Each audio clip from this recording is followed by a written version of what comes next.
Voting will close later in the Conservative leadership contest, with the UK's next Prime Minister set to be announced on Tuesday. Party members will have until 17 o'clock ceased to return their ballots for either Jeremy Hunt or Boris Johnson, regarded as the frontrunner in the contest. The winner and successor to Theresa May is due to take office on Wednesday. On Sunday, Philip Hammond told the BBC he intends to resign as Chancellor if Mr. Johnson becomes Prime Minister. Mr. Hammond told the BBC's Andrew Marr show he could not sign up to Mr. Johnson's Brexit strategy, which requires leaving the EU by 31 October, with or without a deal. His announcement followed Justice Secretary David Gauke reiterating in the Sunday Times that he would also resign this week for the same reason.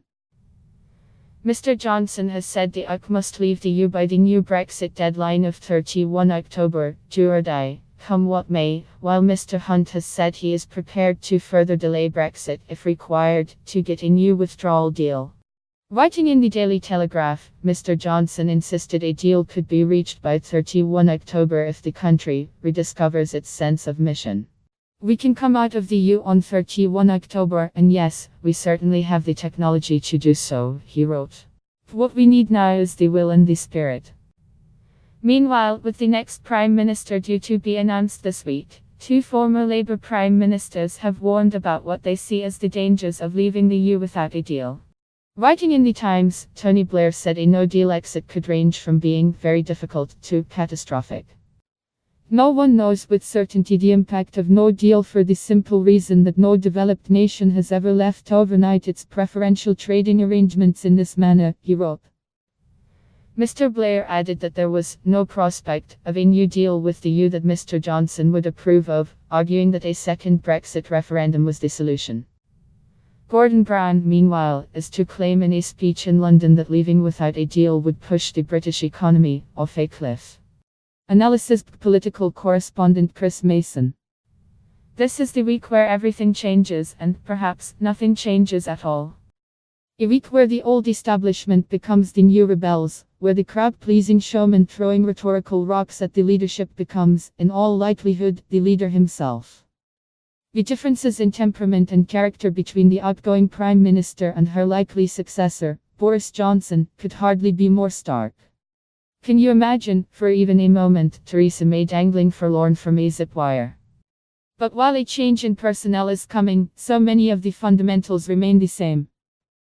Where Mrs. May looked nervously over her shoulder at rebels like Brexiteer Jacob Rees-Mogg, Mr. Johnson may do the same at opponents of the no-deal Brexit he's willing to contemplate, such as the soon-to-be former Chancellor, Philip Hammond, and the soon-to-be former Justice Secretary, David Gauke. Opposing concerns, presenting the same problem for a different occupant of Downing Street, rebels whose capacity to be awkward is turbocharged because their party has a barely existent majority. And so, after the formalities of the handover of power and the rhetoric of the new Prime Minister's vision, some core and changed facts. A withdrawal agreement the EU says is closed, and Parliament says it hates.